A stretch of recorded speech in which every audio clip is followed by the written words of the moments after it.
If you study coastal geology for a living, there are certain words you never want to find in a sediment core: ghost forest, subsidence horizon, abrupt contact.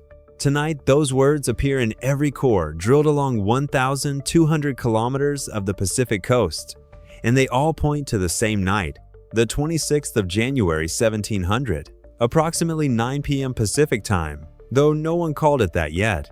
What happened that night did not make headlines in North America. There were no newspapers, there were no seismographs, there were no emergency broadcasts. There was only the ground, moving in ways the ground is not supposed to move, for several minutes, across a coastline longer than the drive from New York to Miami.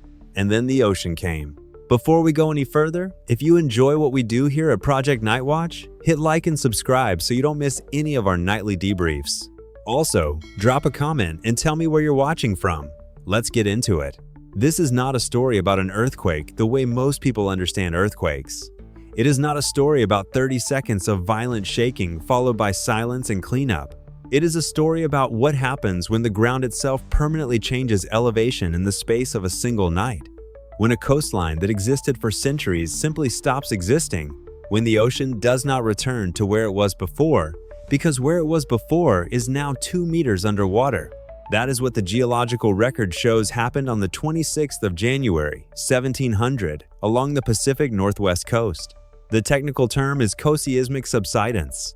It means the land drops abruptly during a great earthquake, not gradually over centuries, but instantly, in the seconds to minutes that a rupture takes to propagate along a fault. In a subduction zone earthquake, this happens because the overriding plate has been bent upward and seaward by the locked interface like a compressed spring, and when the fault finally slips, the spring releases. The land snaps back. In some cases, it snaps back and down, dropping 2 meters or more below where it was standing moments before. 2 meters does not sound like much. Let me translate what 2 meters means for a coastline. Coastal forests that were growing above the tide line are now sitting below it. Saltwater, which kills Douglas firs and Sitka spruce with slow, lethal efficiency, begins infiltrating the root systems that same night. Within months, the trees are dead but still standing. Within years, they are bleached white skeletons rooted in tidal marsh. Within decades, they begin to fall. Within centuries, the marsh sediment covers them. What scientists find when they drill cores through those marsh sediments is a stratigraphic signature so distinctive it has a name: the ghost forest horizon. A layer of peat representing a living terrestrial ecosystem, abruptly capped by tidal mud, representing marine inundation. The contact between them is not gradual. It is not the slow creep of sea level rise that takes generations to register. It is a line. A sharp, dateable, catastrophic line in the sediment that reads plainly to anyone who knows the language: everything above this level and everything below this level are 2 different worlds, and the transition between them happened in a single night. That line appears at dozens of locations along the Pacific Northwest coast: Washington, Oregon, Northern California. It appears at different elevations because different parts of the coast subsided by different amounts depending on their position relative to the rupture. But the line is everywhere, and it is everywhere at the same time. That simultaneity is not a geological footnote. It is the signature of a single, catastrophic, full-margin rupture that broke the entire Cascadia subduction zone at once. To understand what produced that line, you need to hold a picture in your mind of what the Cascadia subduction zone looks like in cross-section. Not on a map, but in 3 dimensions, extending downward into the earth. Picture the Juan de Fuca plate a slab of ancient oceanic crust, roughly the size of Oregon, diving eastward beneath the North American continent at approximately 3 to 4 centimeters per year. That rate sounds harmless. At human scales, it is. At geological scales, 3 to 4 centimeters per year, sustained over centuries, is an engine of extraordinary stored energy. At the interface between the descending oceanic plate and the overriding continental plate, the 2 slabs are not sliding smoothly past each other. They are locked. Friction between them holds them together even as the tectonic forces driving convergence continue pushing relentlessly. The overriding plate is being dragged down and seaward against its will, deforming elastically, bending, accumulating strain the way a bow accumulates tension as you draw it back. The lock zone is not everywhere. It is confined to a specific depth range, roughly from the trench out to somewhere beneath the coast where temperature and pressure conditions allow the brittle, frictional locking that characterizes the seismogenic zone. Below that, the interface transitions to a regime where the plates interact differently, creeping rather than locking, producing the episodic tremor and slip events that modern seismologists track as a proxy for the system's stress state.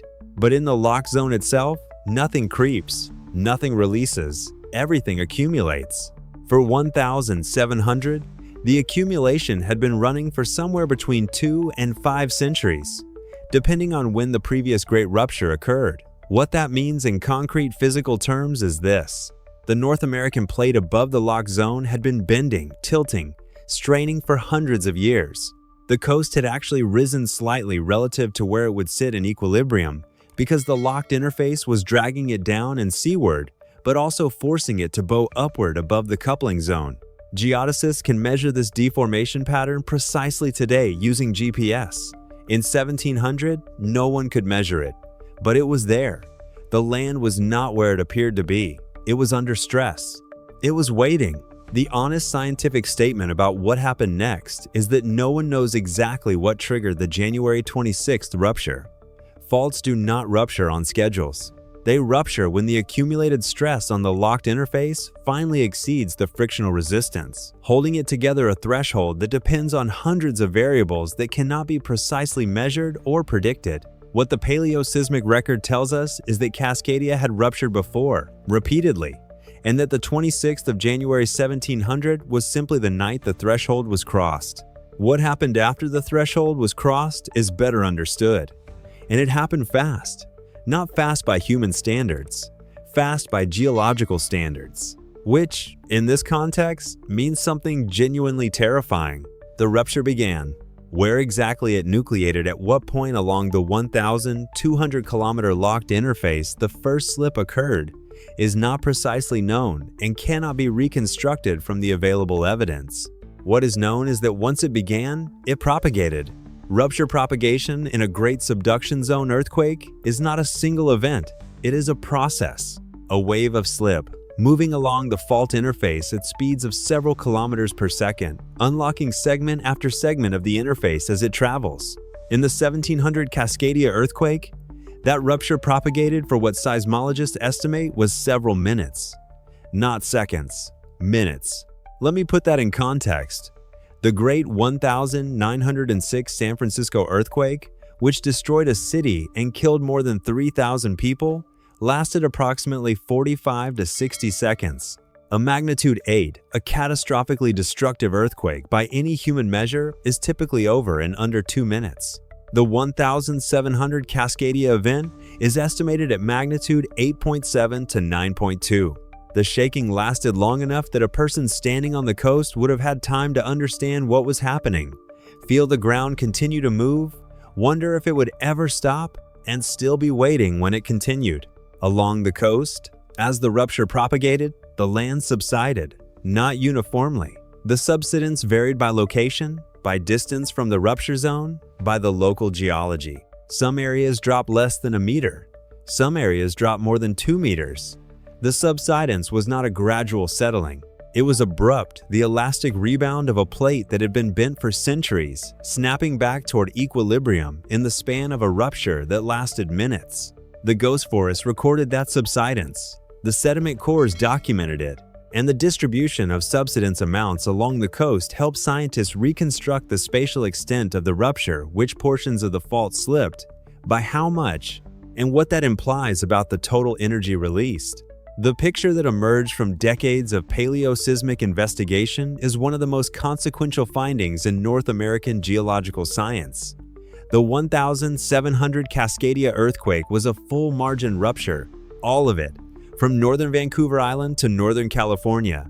Roughly 1,200 kilometers of fault interface slipping simultaneously, releasing energy equivalent to several thousand nuclear weapons in the span of a few minutes. And then the ocean came. Here is the detail that transforms the 1700 Cascadia earthquake from a geological curiosity into one of the most precisely dated natural disasters in history. We know it happened on January 26th. We know it happened in the evening. We know the approximate time because of records kept by people on the other side of an ocean who had no idea what had just happened in the Pacific Northwest and no way of knowing. The tsunami that the 1,700 rupture generated crossed the Pacific Ocean in less than a day. Tsunami propagation in deep water is not the wave of popular imagination, the towering wall advancing on a beach. In the open ocean, a tsunami is a subtle surface disturbance, perhaps a meter or less in amplitude, traveling at the speed of a commercial jet aircraft. It is imperceptible to ships at sea. It carries its energy efficiently across thousands of kilometers of open water. When that energy reaches a coast, when the wave begins to interact with the seafloor as the water shallows, the dynamics change. The wave slows. The energy that was distributed across a great wavelength compresses. The water piles. What arrives is not what left. The Cascadia tsunami arrived on the coast of Japan approximately 10 hours after the rupture. It arrived at multiple locations along the Honshu coastline: Kuwagasaki, Miyako, Tanabe, Tosa, Osaka-hama, with enough force to flood coastal villages, damage homes, overturn boats, and kill people. The height of the waves at different locations, documented carefully by Japanese officials at the time, ranges from roughly 1 meter in some areas to over 5 meters in others, depending on local coastal geometry and bathymetry.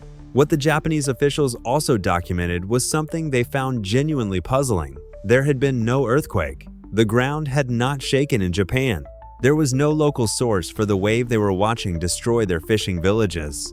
They called it an orphan tsunami, a wave without a parent. They recorded the date, they recorded the time, they recorded the height of the water, they recorded which villages were affected and which were spared. They recorded their own confusion about a wave that had come from nowhere. Those records survived. Centuries later, they became the key that allowed geoscientists to date the 1,700 Cascadia earthquake, not to a decade, not to a year, but to a specific night. Researchers working in the 1990s and early 2000s reconstructed the travel time of a trans-Pacific tsunami from the Cascadia margin to the Japanese coast, calculated backward from the Japanese records, and arrived at a source time in the early evening of the 26th of January, 1700, Pacific time. The precision is not exact to the minute, but it is close. It is a level of dating precision that would be remarkable even for events well within the modern instrumental record. The earthquake that left no written record in North America was precisely documented in Japan. Because the ocean does not respect national boundaries, and because the energy of a great rupture does not stop at the edge of the plate that produced it. This story is sometimes told as if the 1,700 earthquake happened in an empty landscape, as if the Pacific Northwest coast was unpopulated wilderness waiting to be discovered, and the rupture was a geological event with no human witnesses. That framing is wrong, and it is worth correcting explicitly because the correction matters for understanding what the event actually was. The Pacific Northwest coast in 1700 was home to thriving, sophisticated indigenous communities: the Makah, the Quinault, the Tillamook, the Siletz, the Coos, the Chinook, the Haida, the Coast Salish nations with established trade networks, complex governance structures, deep ecological knowledge, and oral traditions that had been refined over thousands of years of living alongside the fault system that would rupture beneath them. Those communities experienced the 1,700 earthquake. They experienced the shaking, the subsidence, the sudden transformation of familiar coastline, and the tsunami, and they documented it. Not in written records, not in the way Japanese officials documented the tsunami they received, but in oral tradition stories that describe the ocean behaving in ways it should not behave, water pulling away from the shore and then returning with catastrophic force, entire villages that were in the wrong place when the water came back. Western science dismissed those stories for a long time, classified them as mythology, metaphor, legend, the kind of imprecise oral transmission that could not be taken as historical documentation. That dismissal was a failure of epistemic humility that the scientific community has gradually corrected. When researchers began investigating the 1,700 earthquake seriously in the late 20th century, they found that the oral traditions were not mythology. They were eyewitness accounts that described, with impressive specificity, phenomena that are now well understood to characterize Great Subduction Zone tsunamis. The drawback? The ocean receding before the wave arrives, the speed of the water when it came, the height it reached, the communities that were and were not in its path. The geological record and the oral record are consistent with each other. They describe the same event from different vantage points, and together they document something important that neither record captures fully on its own: the human experience of the night, a 1,200-kilometer fault let go. The honest scientific statement about what that experience was like is that it was catastrophic for the communities in the tsunami inundation zone. The death toll cannot be known. No census was taken. No population records from that era exist with the precision required. What is known is that the Cascadia First Nations oral traditions include accounts of communities that were lost villages in locations that the water reached, and that the archaeological record in some coastal areas shows evidence of cultural disruption consistent with sudden, severe population loss in the period following a major tsunami. Those were not statistics. They were people. They were watching the same ocean, standing on the same fault, living above the same locked interface that is today loading stress into the rocks beneath 10 million people across Washington, Oregon, and Northern California. The 1,700 event is not the beginning of this story. It is the most recent chapter. And understanding what it represents in context requires going much further back, not decades or centuries, but thousands of years, through a geological record that science has spent the last 4 decades painstakingly reconstructing. The primary tool for that reconstruction is not sediment cores from coastal marshes, though those matter. It is turbidite analysis. And the science of reading Cascadia's seismic history from ocean sediments is one of the most methodologically sophisticated achievements in modern paleoseismology. Here is how it works. The continental shelf and slope off the Pacific Northwest are cut by a series of submarine canyons, deep channels in the seafloor that act as conduits for sediment transport from the shelf to the deep ocean basin. Under normal conditions, sediment accumulates slowly on the continental slope, falling grain by grain through the water column and settling in thin, laminated layers. These layers are the geological record in its quiet state. When a great earthquake shakes the continental margin, that quiet is broken violently. The shaking destabilizes the sediment on the continental slope, triggering underwater landslides that pour down the submarine canyons and spread across the deep ocean floor in what geologists call turbidity currents, dense, fast-moving mixtures of sediment and water that travel long distances and deposit a distinctive layer of coarse material called a turbidite. A turbidite looks different from the normal hemipelagic sediment above and below it. It is coarser. It is graded from coarse at the base to fine at the top, and it represents a single, discrete depositional event, a single earthquake-triggered mass flow sitting between layers of slowly accumulated normal sediment. Count the turbidites in a core. Date them using radiocarbon. Compare the dates and sequences across multiple cores from multiple canyons along the margin.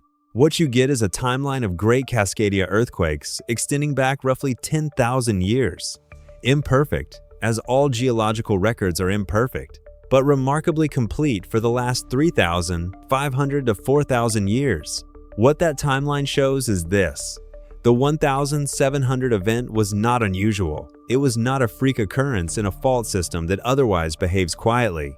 Cascadia has produced great earthquakes, full margin ruptures, partial margin ruptures, events in the magnitude 8 to 9 range repeatedly, at irregular intervals, throughout the period for which the record is legible. The average interval between full margin ruptures appears to be somewhere in the range of 200 to 500 years, with a central tendency around 200 to 240 years.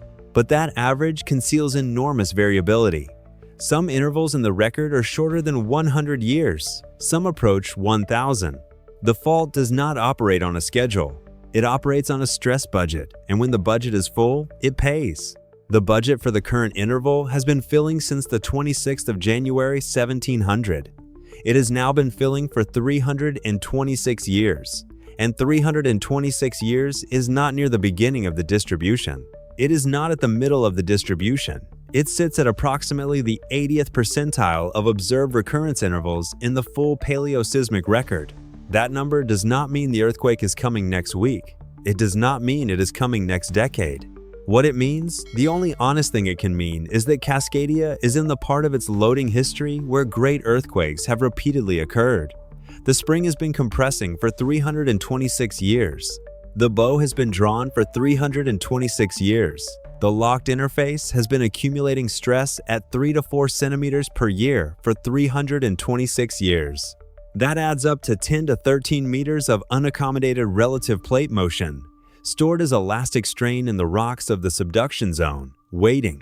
This is the part of the story that is hardest to hold clearly, because the temptation is to reach for the dramatic version, the full margin rupture, the 9. The event that breaks all 1,200 kilometers at once and generates a tsunami that arrives at the coast in 15 to 30 minutes. That event is real. It is possible. The 1,700 earthquake was exactly that event. But it is not the only version of what Cascadia can do. The turbidite record, when examined carefully for the spatial signature of individual ruptures, which canyons record a given turbidite layer, and which do not show something more complicated than a simple sequence of full margin events.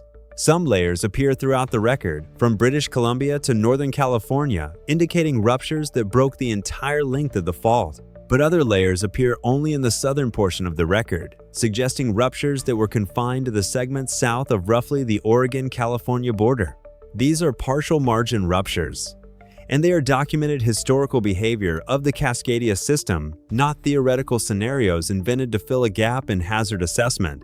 A partial margin rupture confined to the southern segment, the segment that terminates at the Mendocino Triple Junction where the Cascadia system collides with the San Andreas Fault system, produces a different event than a full margin rupture, smaller in magnitude, likely in the 8 to 8.5 range rather than 9 or above, shorter in duration, affecting a more limited geographic footprint, still catastrophic.